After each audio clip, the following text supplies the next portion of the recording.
You thought you were barely surviving. Heaven's report says, excellent. Listen to me. Right now, this very second, there's a file folder in heaven with your name written across it, and stamped in bold letters across the top it says, test complete. Results. Excellent. But here's what's breaking my heart. You don't even know you passed. You've been sitting in an exam room you didn't realize you were in. No proctor announced it. No bell rang. No one handed you a number 2 pencil or told you, this counts. But God was watching every single move you made in the dark. You look back at your life and whisper things like, I messed up too many times. I missed my moment. I'm too late now. You lie awake replaying your regrets like a broken record, wondering if God is disappointed, wondering if you failed the test of faith, wondering if there's anything left for you but waiting to die. But God just leaned over to me and said, tell them the truth. Tell them they already passed the hardest test I ever gave them, and they didn't even see it coming. See, God's hardest tests don't look like tests. They're disguised as ordinary Tuesdays. Long nights alone, years of being overlooked, seasons when nobody clapped, nobody noticed, and you kept showing up anyway. And heaven recorded every second. Stay with me to the end of this message, because I'm about to show you the hidden signs that prove you passed. And more than that, I'm going to reveal what heaven is about to release because you passed. But first, let me ask you something. If your spirit is stirring right now, if something whispered, this might be for me, don't ignore that. Type, I'm listening, Lord, in the comments right now. Because you didn't find this message by accident. Heaven scheduled this appointment. Let me tell you something that's going to change the way you see every hard year you've ever lived. You weren't being punished. You were being tested. And not the kind of test they give you in school, no. This was the kind of test heaven designs in total silence, the kind where you don't even know you're taking it until God stamps excellent across your name. See, most of your life, you've been grading yourself by the wrong scorecard. You looked at your bank account and thought, I didn't do enough.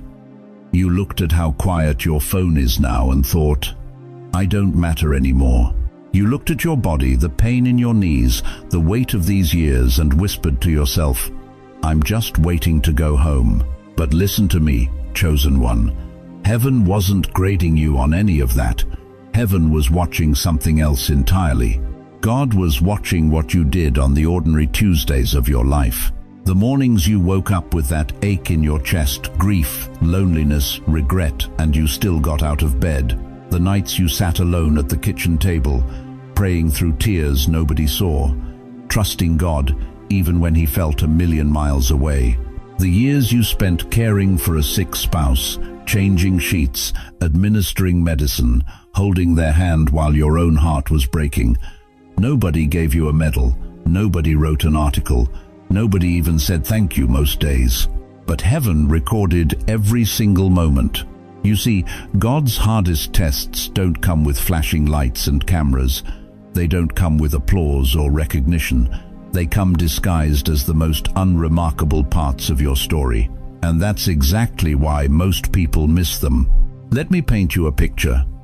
Some of you raised children alone.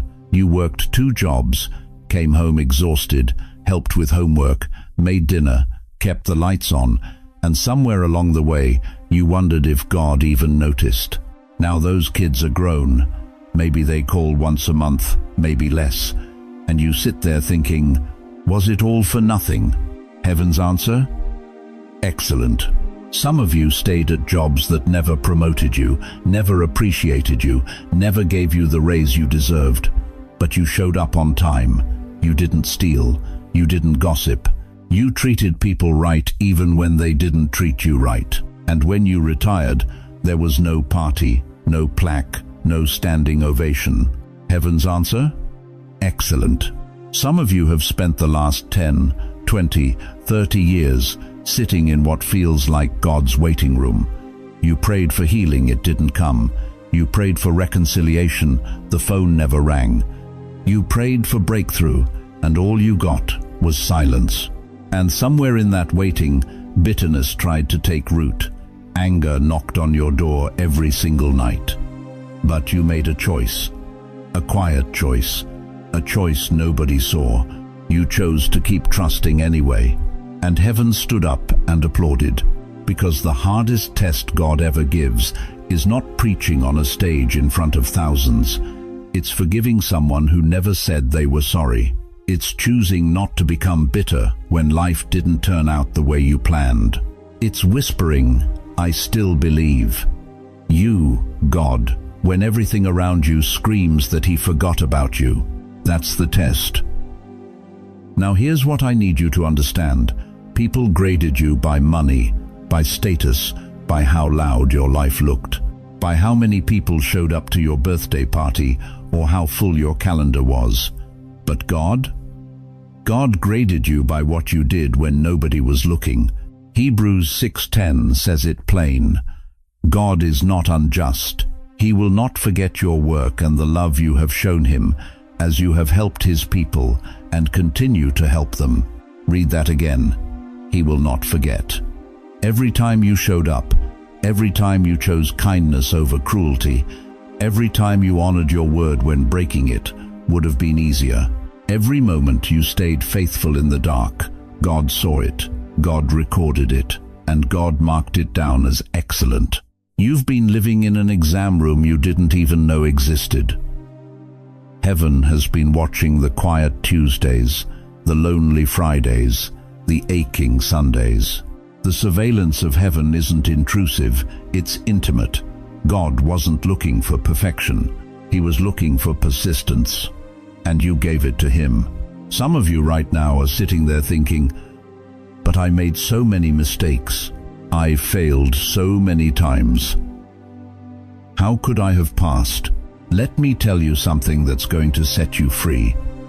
God wasn't grading you on whether you stumbled. He was grading you on whether you got back up.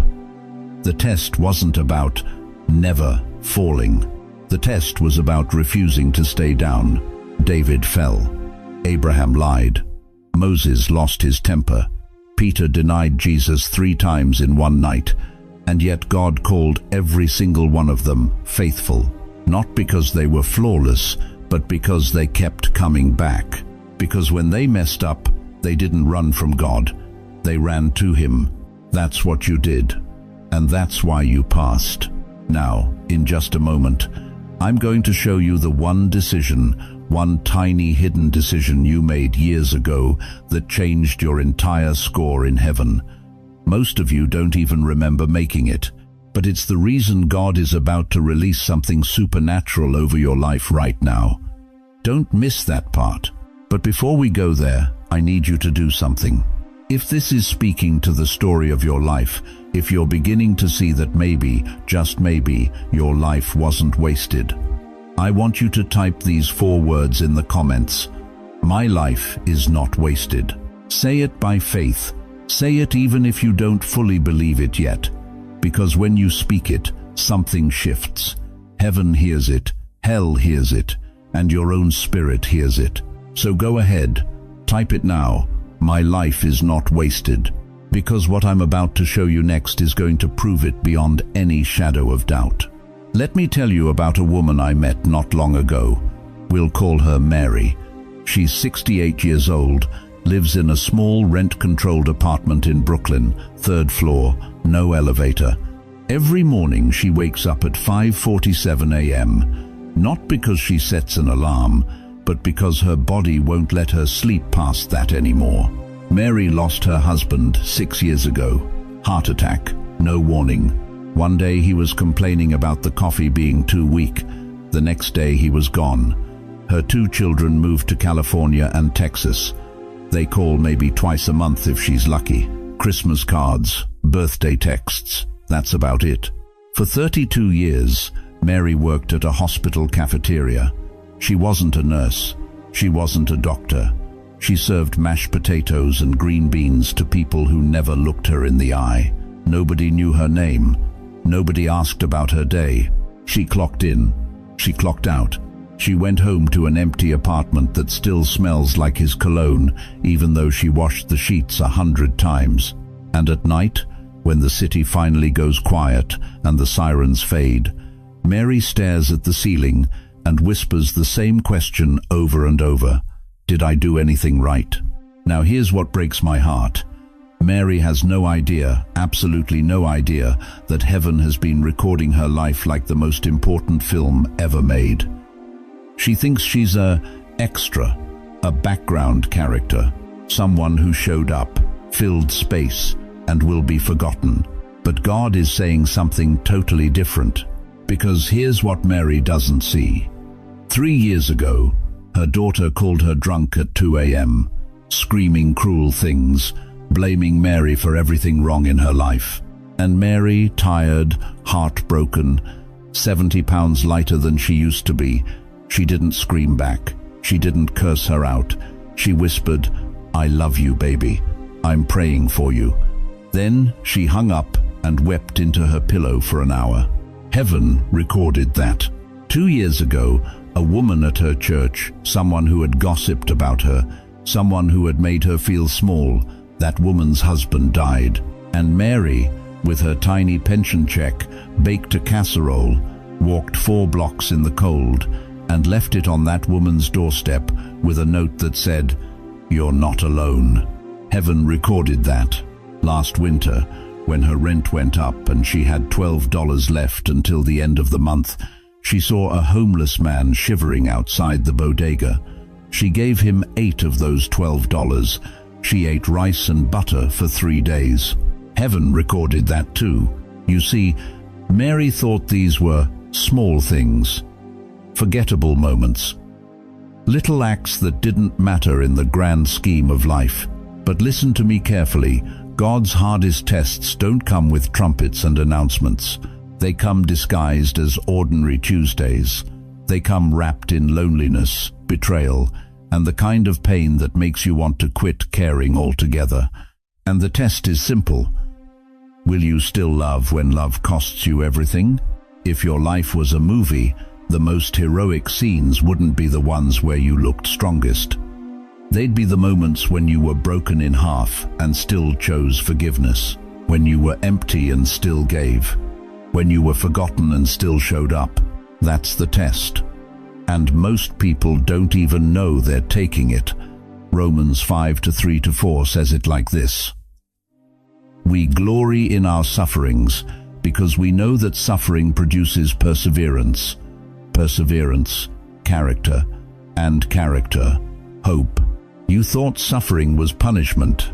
God says it was the refining fire that turned you into gold. Mary doesn't know this yet, but her name is written in Heaven's Hall of Fame, not because she preached to thousands, not because she built a ministry or wrote a book, but because in the hidden places, the places where no one was watching except God, she passed the hardest test a human being can take. She stayed kind when bitterness was easier. She stayed faithful when giving up made more sense. She stayed obedient when the world said, "You don't owe anybody anything." And now, right now, heaven is preparing to release what she's been owed for decades. Restoration for her family, breakthrough in her finances, a peace so thick she'll weep the first time it hits her chest, not because she earned it, but because she endured it. You see, you've been backstage your whole life, and backstage is where the real work happens. The audience never sees the costume changes, the quick repairs, the sweat, the exhaustion. They only see the final performance. But God has been backstage with you the entire time, watching, recording, honoring every moment you thought didn't count. And He's saying to so many of you right now, you thought you were failing the test, but those nights you didn't curse God, those mornings you got up even though your body begged you to stay down, those moments you forgave people who didn't deserve it, those were the moments you aced it. If you see yourself in Mary's story, if you've lived a life that felt invisible, unappreciated, too hard for too long, I need you to do something. Type, "That's me" in the comments right now. Not for me, for you. Because when you declare it, something shifts in the atmosphere. But here's the question that's going to carry us into the next part of this message. If you passed the test without knowing it, what happens now? What does heaven release when the results come back marked excellent? Stay with me, because what I'm about to show you will change the way you see the rest of your life. Let me tell you something that's going to shake you awake. You think your story is small. You think your quiet suffering doesn't matter to heaven. You think because nobody saw it, nobody recorded it, nobody gave you a trophy for it, that it didn't count. But you're wrong. You're not living some random, forgotten life on the margins of God's attention. You're living inside the same storyline as the giants of Scripture, the same test, the same fire, the same divine examination that shaped Abraham, Job, and Joseph. And just like them, you didn't know you were being tested. Think about Job for a second. This man lost everything: his children, his wealth, his health, his dignity. He sat in ashes, scraping his sores with broken pottery, while his own wife told him to curse God and die. But here's what Job didn't know. Heaven and hell were watching. There was a cosmic courtroom in session, and Job was the evidence.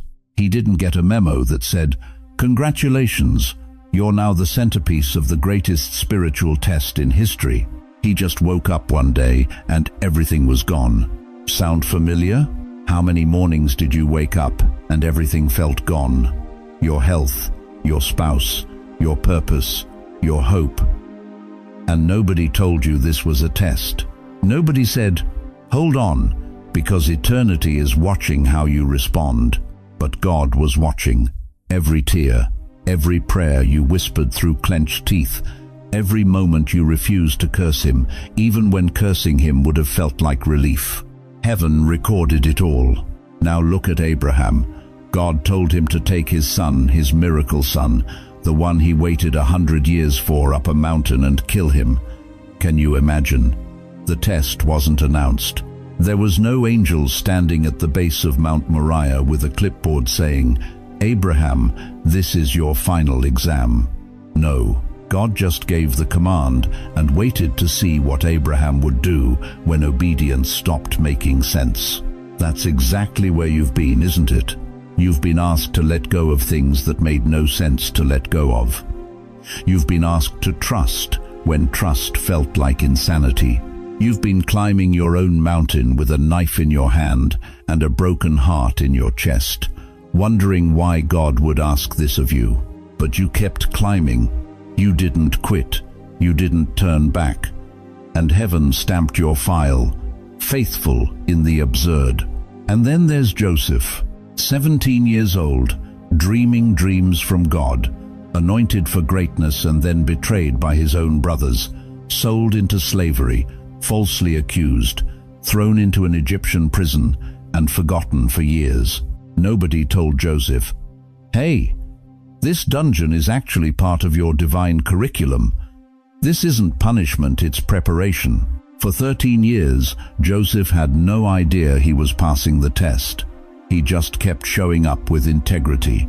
He interpreted dreams for a cupbearer and a baker, and the cupbearer forgot him. 2 more years in the dark. 2 more years of wondering if God's promise died in that pit his brothers threw him into. But God never forgot. And when Pharaoh needed someone to save a nation, guess who was ready? The man who stayed faithful in a prison nobody knew about. Listen to me. Some of you have been faithful in prisons nobody knows about. Loneliness, grief, chronic pain, financial collapse.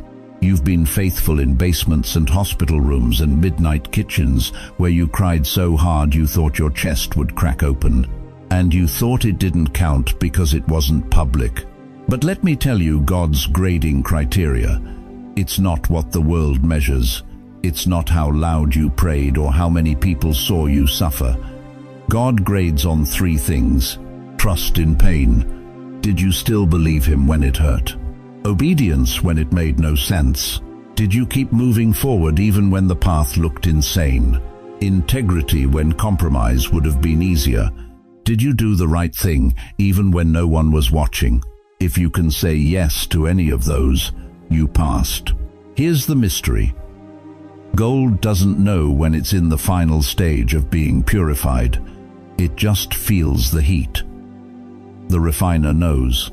The goldsmith watches the flame and waits until he can see his own reflection in the molten metal. And when he sees himself clearly, he pulls it out.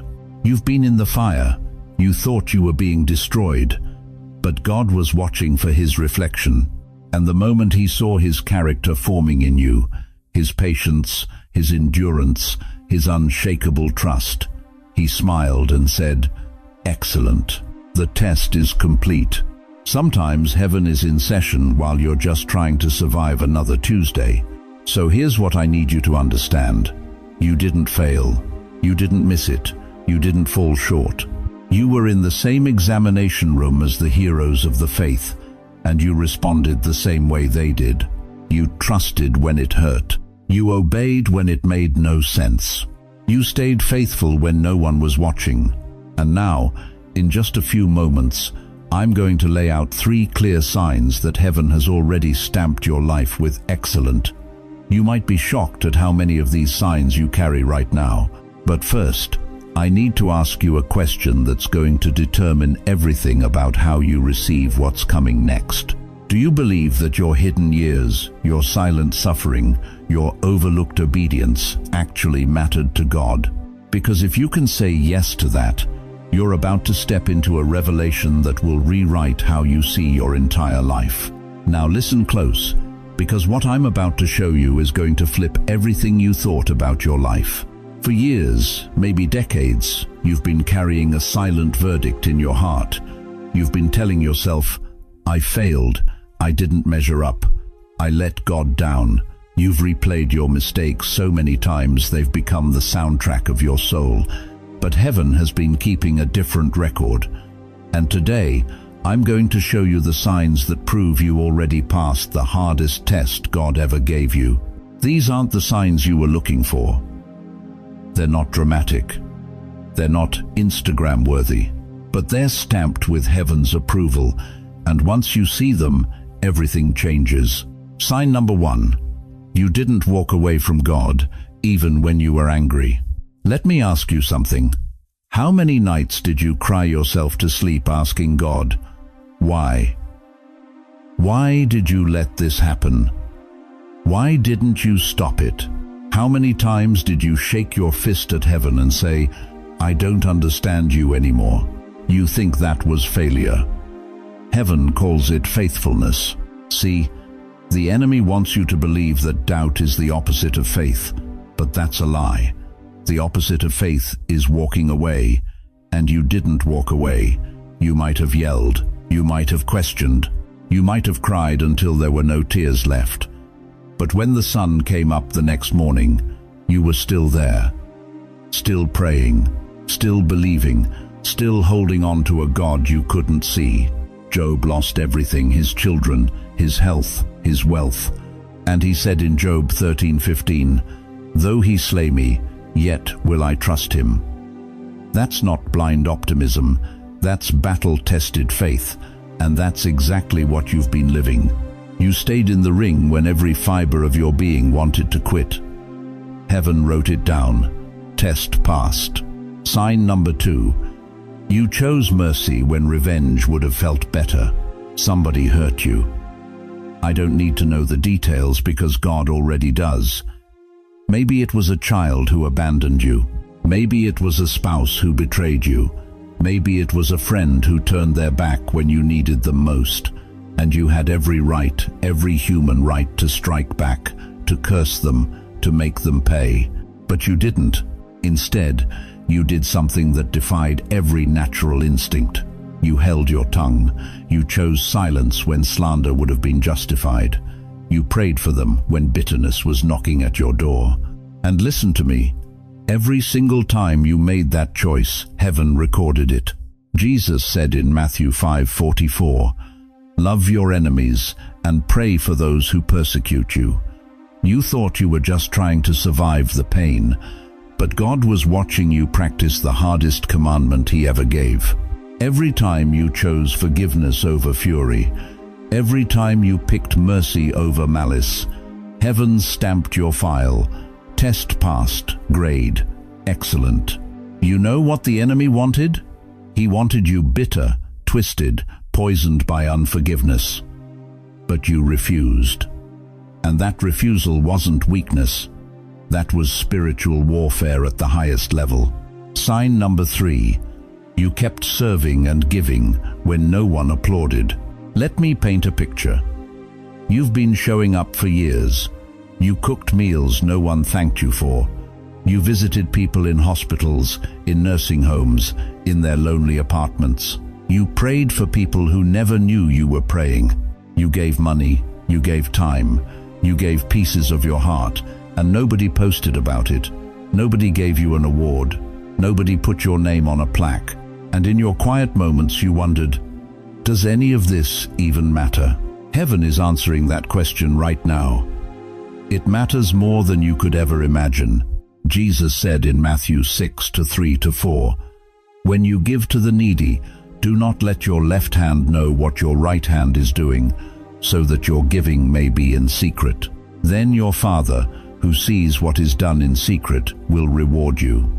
You thought nobody was watching, but the Father saw every act, every sacrifice, every moment of selfless love, and He recorded it in a ledger that will never be lost, never be forgotten, never be overlooked. The world measures success by applause. Heaven measures it by obedience. And you, dear saint, have been passing tests in secret that will echo in eternity. Sign number 4. You came back after you fell. Here's the one that breaks my heart wide open. You fell. I know you did. Maybe more than once. Maybe you're ashamed of it right now. Maybe you think that fall disqualified you from ever hearing, "Well done." But listen to what I'm about to tell you. The enemy graded you on how you fell. God graded you on how you got back up. Proverbs 24:16 says, "For though the righteous fall 7 times, they rise again." Do you hear that? The righteous fall. It's not about never stumbling. It's about never staying down. And you didn't stay down. You got back up. You repented. You turned back toward the light. You kept moving forward, even when shame tried to chain you to the past. That is the test, and you passed. Now let me bring this home with a truth that's going to set you free forever. The test was never about your perfection. The test was about your direction, and heaven is saying your direction was toward me. Result: excellent. You weren't graded on a curve. You weren't compared to anyone else. God was watching one thing. Did you keep your face turned toward Him even when the road was dark? And the answer is yes. The answer has always been yes. If you recognize even one of these signs in your life, just one, I need you to stop right now. Type in the comments, "By grace I passed." Don't scroll past this. This isn't about an algorithm. This is your public agreement with heaven's verdict over your life. Because here's what's about to happen next. When heaven marks a test excellent, it doesn't just close the file, it opens the door. Let me tell you something that's going to shake you to your core. The word excellent, stamped across your life in heaven's records, isn't just a compliment. It's not a participation trophy. It's not God being nice to you because you're getting older and He feels sorry for you. No, that word carries weight. It carries authority.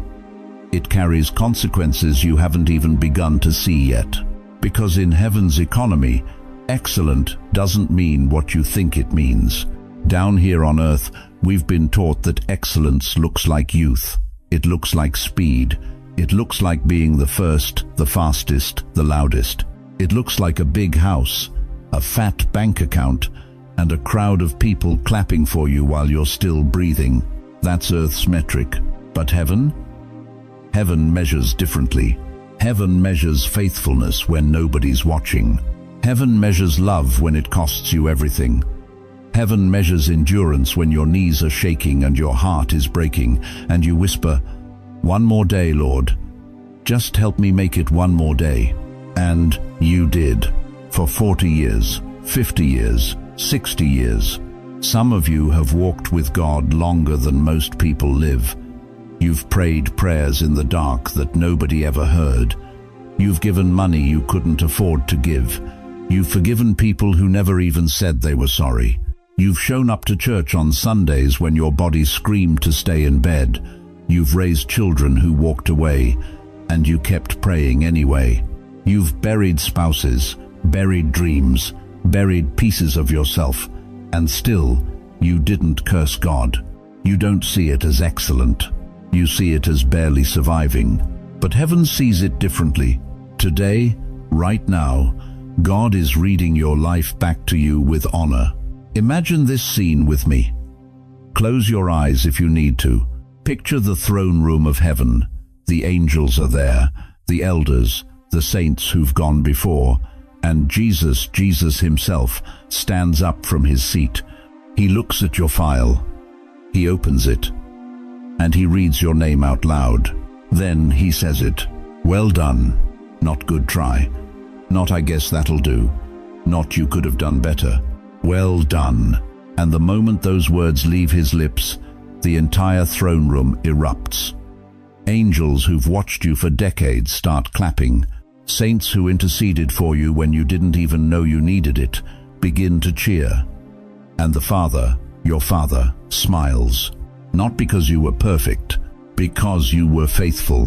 There was a night, maybe you remember it, maybe you don't, when you sat on the edge of your bed and thought about giving up. You thought about walking away from it all. The pain was too much, the loneliness too heavy, the silence from heaven too loud. But you didn't. You got up the next morning. You put your feet on the floor. You whispered a prayer that felt like dust in your mouth. And you kept going. That night, heaven recorded it as excellent. Because God's grading system isn't based on how you feel. It's based on what you do when feeling fails you. Listen to me. Your life has been a symphony of small yeses. You think you only hear noise, the chaos, the struggle, the mess. But heaven hears music. Every time you chose obedience over comfort, that was a note. Every time you chose faith over fear, that was a chord.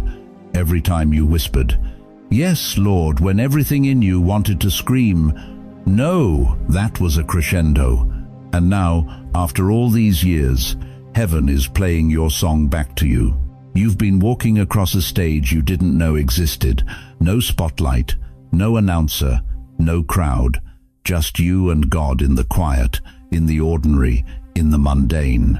But today, heaven is handing you a diploma, and stamped across it in bold, unshakable letters is one word: excellent. Not because you earned it, because you endured it. The Apostle Paul said it in 2 Timothy 4-7. "I have fought the good fight, I have finished the race, I have kept the faith." You fought, you finished, you kept going when quitting would have been easier. And now God is saying, "I saw it all. Every tear, every sacrifice, every moment you thought I wasn't paying attention, I was. And I'm about to show you what your faithfulness has unlocked." Because here's what most people don't understand. Excellent in heaven's language isn't just a grade. It's a key. It's the key that unlocks doors you've been standing in front of for years. It's the key that releases blessings that have been held in reserve, waiting for this exact moment.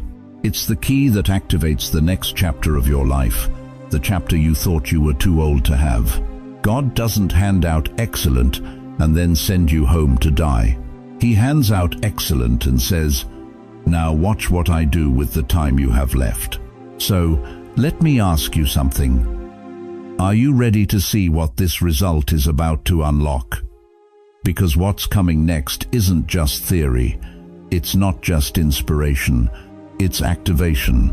And if you've made it this far, if your heart is pounding and your spirit is stirring, then you need to hear what God is releasing over your remaining years.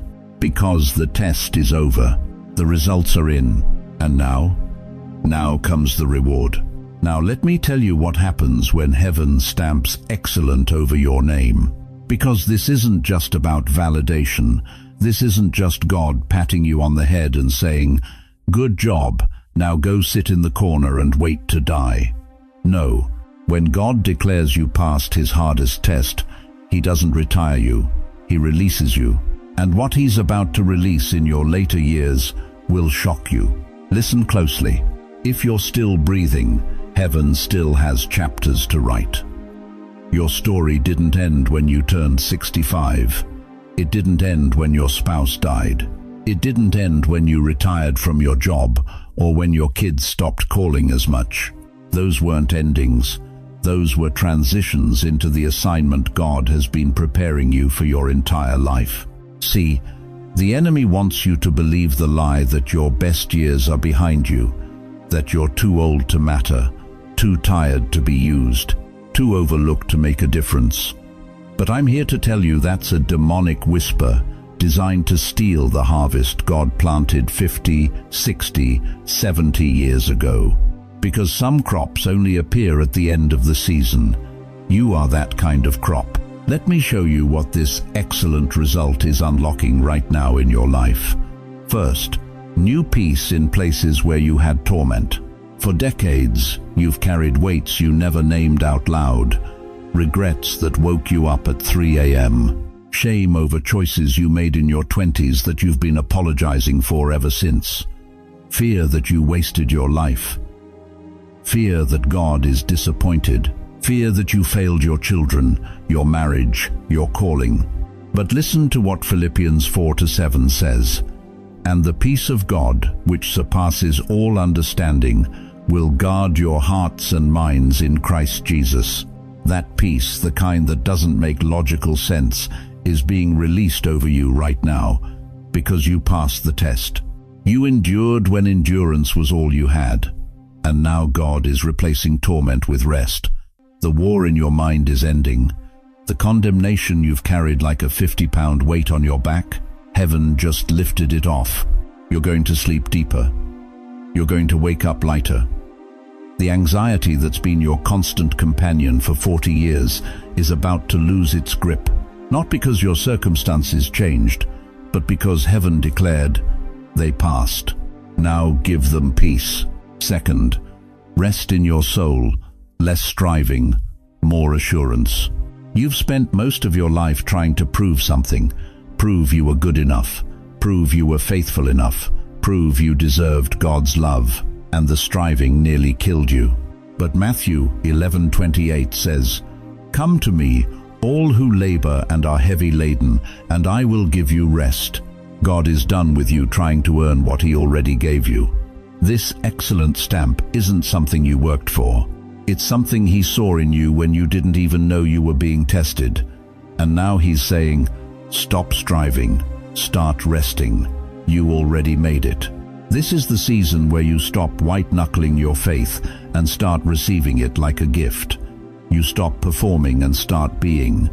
You stop begging and start believing, because heaven already said yes. Third, assignments that match your season. Now here's where it gets exciting. God isn't giving you a gold watch and sending you to the sidelines. He's repositioning you for the most strategic assignments of your life. You think you're too old to mentor.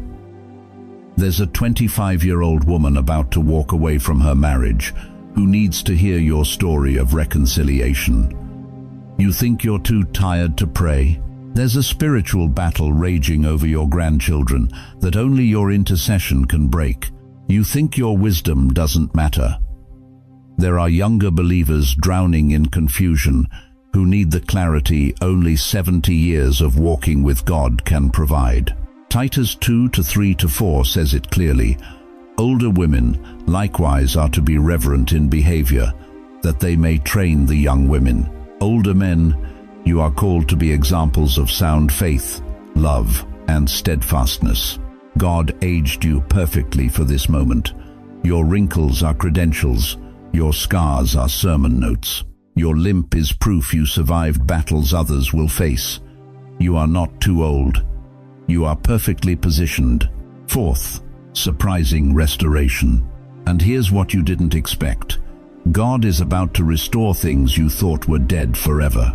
Relationships you wrote off 20 years ago? Heaven is breathing on them. Finances that have been tight for decades? Unexpected provision is shifting your way. Your body that's been breaking down? God is strengthening you just enough to complete the assignment He has for you, not to run marathons, but to run your race. Joel 2:25 promises, "I will restore to you the years that the swarming locust has eaten." That's not poetic language. That's a legal decree from heaven's courtroom. What the enemy stole, God is bringing back with interest. You are entering your late harvest. The best wine comes at the end of the feast. And God saved you for last, because He knew the world would need what only you can carry. So let me ask you directly, are you ready to believe that your later years can be your most fruitful years? That God didn't bring you this far to waste you now? That the excellent stamped over your name means heaven is about to release assignments, peace, restoration, and purpose you never imagined? If you're ready to step into that truth, write in the comments, "My best years with God are still ahead," because they are. And what's coming next will prove it. I can feel some of you pulling back right now. You're hearing me say, "Excellent," stamped over your life, and something inside you is screaming, "But you don't know what I did." You're thinking about the divorce that shattered your family, the years you walked away from God and pretended He didn't exist, the people you hurt with your words, your anger, your silence, the addiction you hid for decades, the choices that still make you wince when they flash through your mind at 3 in the morning.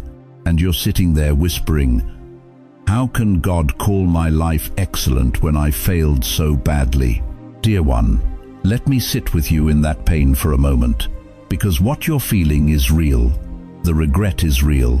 The consequences were real. The damage was real. I'm not going to stand here and pretend your mistakes didn't matter or that sin doesn't leave scars. But here's what I need you to hear with everything in you. A failed moment does not equal a failed story. God does not grade your life based only on the chapter where you fell. He's looking at the chapter where you came back. He's looking at the moment you whispered, "I'm sorry," through tears you thought would never stop. He's looking at the day you finally said, "I can't do this alone anymore." That moment, that breaking, that surrender, that was the test, and you passed. Let me show you something that's going to shake loose every lie the enemy has been whispering over your failures. Open your Bible to John chapter 21. Jesus has just been crucified and resurrected, and Peter, the man who swore he would die for Jesus, had denied him 3 times. 3 times, Peter looked people in the eye and said, "I don't know him." Can you imagine the weight Peter carried? The shame, the replaying of those moments over and over, wishing he could take them back. But watch what Jesus does. He doesn't disqualify Peter. He doesn't shame him. He doesn't say, "You failed the test, you're done." Jesus restores him. 3 denials, 3 questions. "Peter, do you love me?" And then Jesus gives him the most important assignment of his life. Feed my sheep. The man who failed became the foundation of the early church. His worst moment didn't write his final chapter. His comeback did. Or what about the thief hanging on the cross next to Jesus? A lifetime, decades of bad choices, violence, crime, betrayal, wasted years. And in his final breaths, he turns to Jesus and says, "Remember me." One moment of turning, one whisper of faith, and Jesus says, "Today you will be with me in paradise." Not tomorrow, not after you clean yourself up, not after you prove yourself. Today. Do you see what God is showing us? He doesn't measure your life by the length of your failure. He measures it by the depth of your turning. He's not counting how many times you fell. He's counting the fact that you got back up. Listen to me. God is not a harsh professor marking your paper with red ink, tallying up every mistake. He's the master editor who knows how to take even your worst pages and weave them into a testimony so powerful it will set other people free. Your divorce? God can use that to help someone else survive theirs. Your addiction? That battle you fought in secret is going to become the courage someone else needs to get help. Your years of running from God? That wilderness is going to become a roadmap for a prodigal who's trying to find their way home.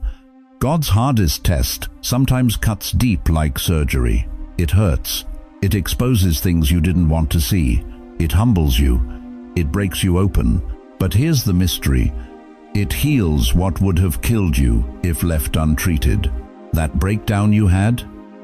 That was God removing the tumor of pride. That loss you suffered? That was God cutting away the things you were holding on to instead of Him. That failure you can't forgive yourself for? That was the scalpel that opened your heart so grace could finally get in. You didn't fail the test, beloved. You passed it the moment you stopped pretending you had it all together. You passed it when you fell on your face and cried out, "God, I need you." You passed it when you chose honesty over image, brokenness over performance, surrender over control. The enemy wants you to believe that your past disqualifies you. But God is saying your past prepared you. It gave you compassion for the broken. It gave you humility that religion could never teach. It gave you a testimony that can't be argued with because it's written in scars and survival. So if you're sitting there carrying regret like a stone in your chest, I want you to do something right now. Type these 4 words in the comments. Lord, rewrite my story. That's not just a prayer. That's your first step into the truth that God has been waiting to release over you. Because in these last few minutes, I'm going to lead you into a moment that could become the most important yes of your life. And it might be the very thing heaven has been preparing you for all along. But first, you have to let go of the lie that you're too far gone. Are you ready? Now listen carefully, because what I'm about to tell you will determine whether this word stays a beautiful idea or becomes the turning point that reshapes the rest of your life. You didn't just stumble onto this message to feel good for 30 minutes. Heaven didn't interrupt your day so you could nod your head, close this video, and go back to the same quiet despair you've been carrying for years. No. God brought you here because He's ready to activate something that's been dormant inside you for far too long. And activation requires action. You see, most people treat revelation like entertainment. They listen, they cry a little, they agree with their emotions, and then they do absolutely nothing. And 6 months later, they wonder why their life feels the same. But you're not most people. You're chosen. And the chosen don't just receive words, they obey them. So here's what I need you to do in the next 24 to 72 hours. Not next month, not when you feel ready. Now, because obedience in the next 72 hours is like turning a key in a door. Heaven already unlocked. The door is open, but you still have to walk through it. First, write your testimony. I want you to sit down in the next 24 hours with a notebook, a piece of paper, or even the back of an envelope. And I want you to write down 3 specific times when God carried you through something that should have destroyed you. Not vague memories, specific moments. The night you thought you'd lose your mind and didn't. The season when the bills piled up and somehow, some way, you made it through. The loss that should have buried you, but here you are, still breathing. Write it down, because when you write it, you're doing more than remembering. You're building an altar. You're stacking stones of remembrance like Joshua did in the Jordan River. And those stones will stand as evidence when the enemy tries to whisper that God forgot about you. Deuteronomy 8:2 says, "Remember how the Lord your God led you all the way." That word remember isn't casual. It's a command. Because your memory is a weapon. And right now, God is asking you to pick it up and use it. Do you understand what I'm saying? Your testimony isn't just a nice story. It's part of your excellent report. Every time you survived when you shouldn't have, heaven was taking notes. And now it's time for you to take notes too. Second, call someone and bless them.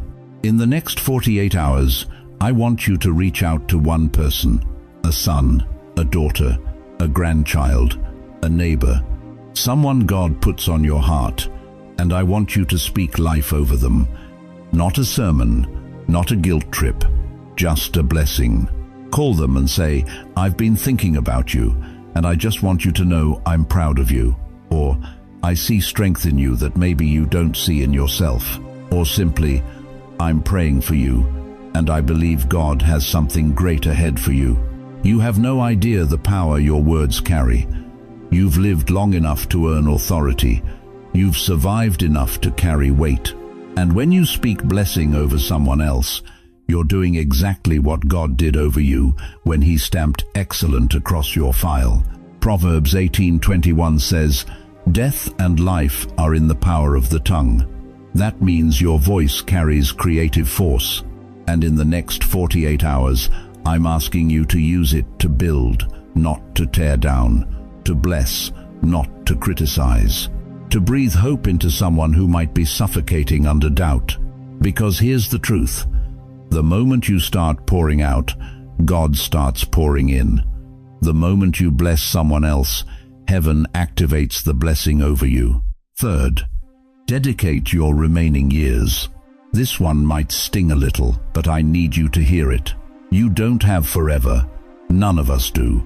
But you especially don't have time to waste another year sitting in regret, bitterness, or the lie that it's too late.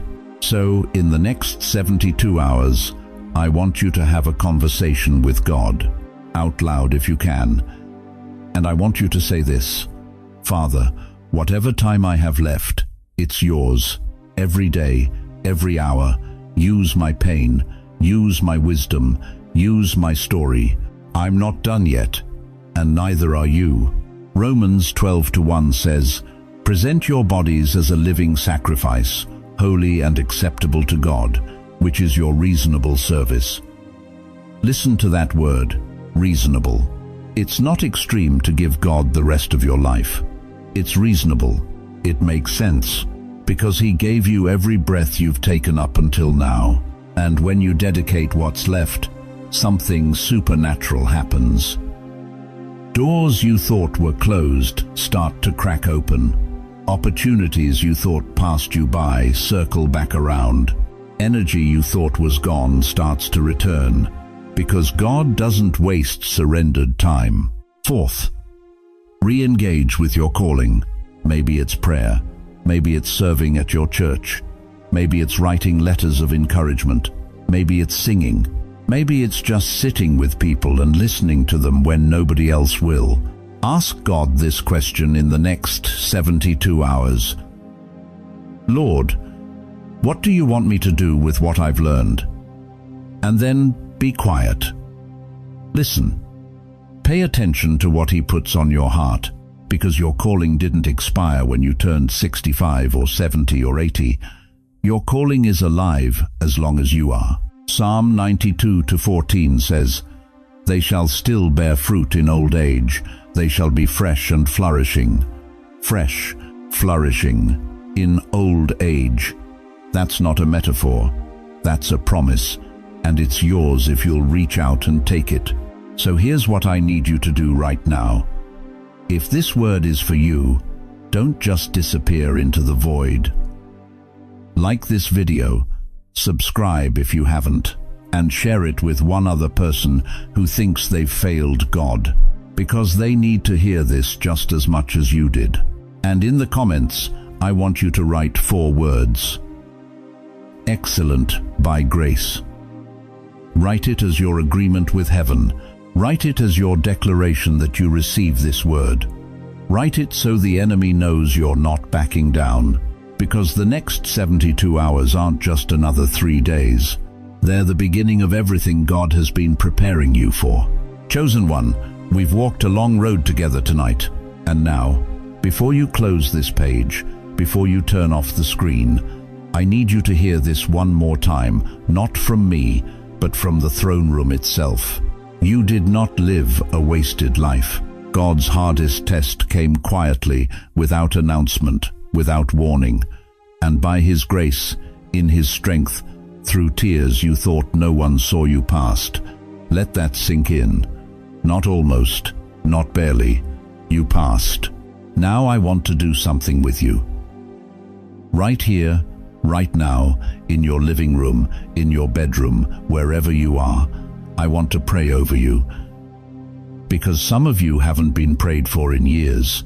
Some of you have been the one doing all the praying for your kids, for your spouse, for people who never said thank you. But tonight, let someone else carry you for a moment. Father, in the name of Jesus, I come before you on behalf of every soul listening to these words. Lord, you see them. You know their names. You know the nights they cried themselves to sleep.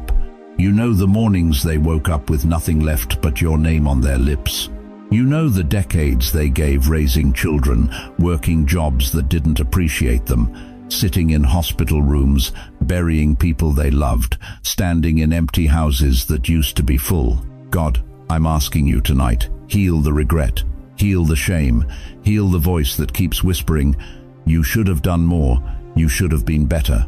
Silence that liar right now, in Jesus' name.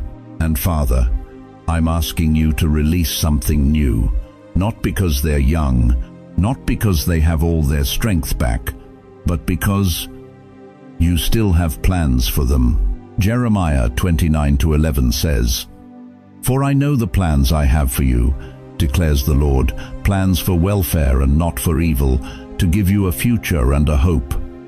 A future, not a past, a future, even now, even at this age, even after everything. So release clarity, Lord. Release peace. Release strength they didn't know was still inside them. Let them wake up tomorrow and feel something different, something lighter, something freer.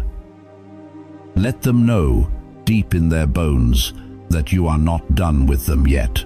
Now, chosen one, I want you to do something with me. Close your eyes if you can.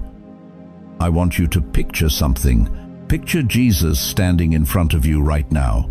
Not the Jesus in the stained glass window, not the distant, untouchable Jesus, but the Jesus who wept at Lazarus's tomb, the Jesus who pulled Peter out of the water, the Jesus who looked at the woman caught in adultery and said, Neither do I condemn you. He's looking at you, not at who you wish you were, not at the version of yourself you think he wanted.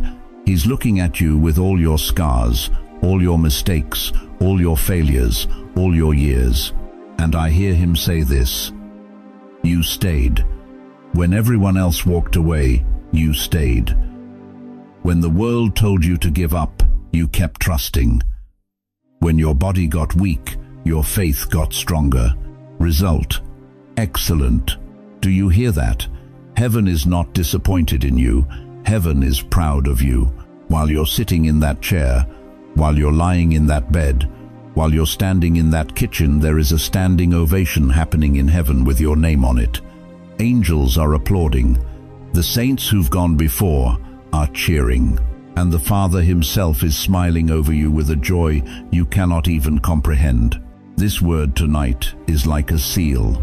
Picture God pressing it over your heart like hot wax on an ancient letter. And the seal says this, I am pleased with you, not because you were perfect, but because you were faithful, not because you never fell, not because you had all the answers, but because you trusted the one who does. That seal cannot be broken. No devil in hell can remove it. No voice of condemnation can overwrite it. It is done. It is finished. It is sealed. Now listen. If this message reached something deep inside you tonight, I need you to do something. Don't just walk away. Let us know in the comments. Type your name if you want us to pray for you specifically. We read every single one, and we will lift your name before the Lord. Make sure you're subscribed, because this is not the last word heaven is sending your way. There are more messages coming, words that will continue to build you up, remind you who you are, and show you what God is still doing in your life. And if the Lord is moving on your heart to support this ministry, let me be clear. Do it only as an act of gratitude, never guilt. We don't beg, we don't manipulate. But if God has blessed you through this word, and you want to be part of spreading it to others who are hurting, there's a way to give in the description below. But whether you give or not, know this: you are loved, you are seen, you are valued, and you passed the test. Go in peace, chosen one. Walk with your head a little higher, sleep a little deeper tonight, because heaven just released your results, and the grade is excellent.